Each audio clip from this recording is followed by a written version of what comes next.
Hello, we are Team 13 and welcome to our second collaborative activity video. This video's theme is about migration. Migration is a complex topic that evolves across time and has different interpretations throughout the world. According to the IOM UN Migration Institution, this term refers to the movement of people away from their usual place of residence to a new place of residence, either across an international border or within a state. It is also a fundamental part of human history since the earliest times. People have been crossing borders, traveling, and migrating for all types of reasons. Some move in search of work or economic opportunity, to join family, or to study.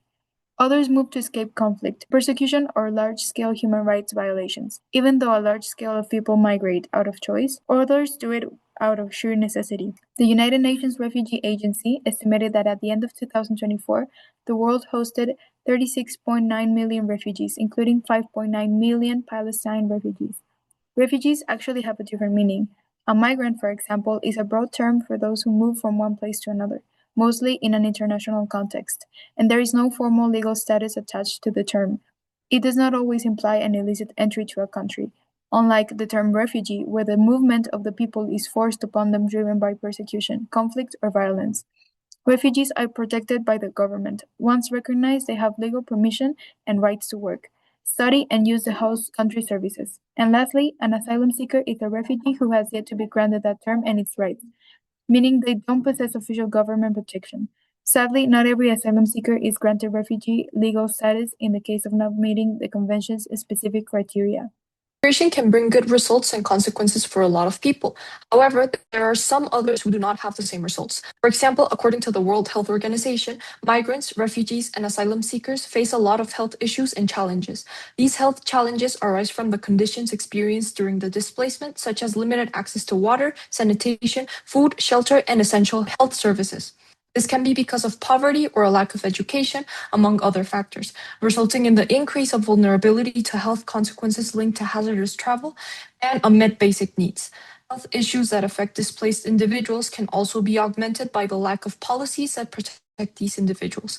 For example, in the aspect of mental health, the World Health Organization mentions that there need to be certain policies to benefit migrants, refugees, and asylum seekers' mental health, such as promoting community support and social inclusion, and integrating mental health into general health care.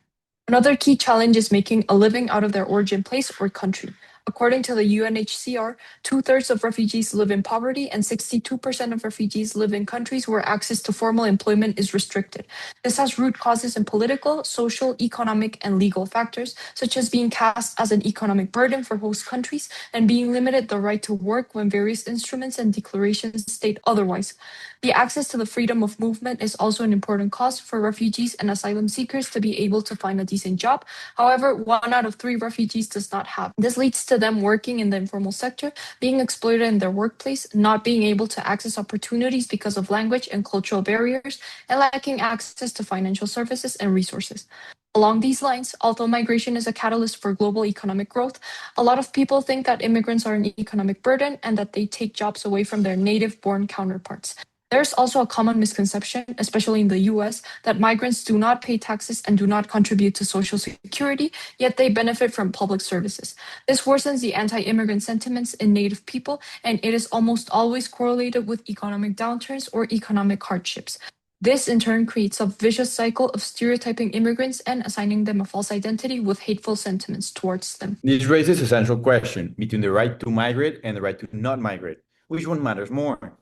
To answer that, we need to understand what the right to not migrate means. According to Chueca and Aguelo, the right to not migrate means that a person's home country is responsible for guaranteeing real development, political, economic, social, etc., so that people are never forced to leave just to survive. In other words, leaving your country should be a choice, not the only option left. Armando Bartra argues that the right to leave only exists if the right to stay exists too. Without that second right, living stops being freedom and becomes a necessity. So which right is more important? Given everything covered in this video, I'd argue the right to not migrate is the more important one, not because migration is bad, but because it's the result of people having no real alternative. If governments guarantee dignified work, healthcare, and safety at home, migration will stop being an escape and start being a genuine act of freedom. And this isn't just a theory. Bara and Fox studied Mexico's rural population after NAFTA and found and found that, despite widespread prediction of mass depopulation, the countryside had largely held steady. Many rural Mexicans have exercised the right to stay by simply not leaving. That shows the right to not migrate isn't an abstract legal idea. It's something people act on when the conditions allow it. And none of this raises the value of migration itself. As we've seen, migrants contribute enormously to the global economy, and voluntary movement is a legitimate form of freedom. But protecting that freedom has to start by protecting people's right to not need it, because a choice made out of desperation was never really a choice at all. Addressing migration isn't the job of just one side. It's a shared responsibility between countries of origin and destination, both legally and ethically. Countries of origin need to tackle the root causes that push people to leave, like insecurity, poor job opportunities, or weak public services. This ties back to the right to not migrate we mentioned earlier. Ironically, these countries also benefit economically from migration through remittances, which reach around $905 billion globally in 2024, and in countries like El Salvador or Honduras made up over 20% of their GDP that year. But that money shouldn't replace real investment at home. Destination countries, on the other hand, are responsible for protecting migrants and refugees' human rights, ensuring fair asylum processes and not sending people back into danger. Right now, though, that responsibility is very unequal. About 85% of refugees are hosted by low and middle income countries, not wealthy ones. That imbalance is exactly why the UN created the Global Compact on Refugees and the Global Compact for Migration in 2018, both based on the idea that no single country can handle migration alone.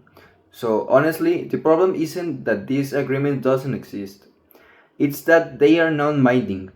Real responsibility sharing means wealthier nations need to step up instead of leaving the weight on countries that are already hosting the most people with the least resources. To answer our last question, how can we make a meaningful contribution?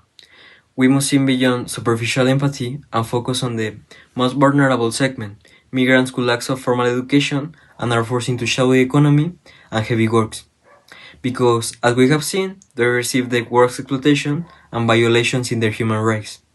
First, we have to attack the problem in the root, dismantle the language barriers, support initiatives like Translators Without Borders, where bilingual citizens help migrants to translate their asylum application and medical records to prevent of being deported or denied healthcare just because they don't know the bureaucracy process.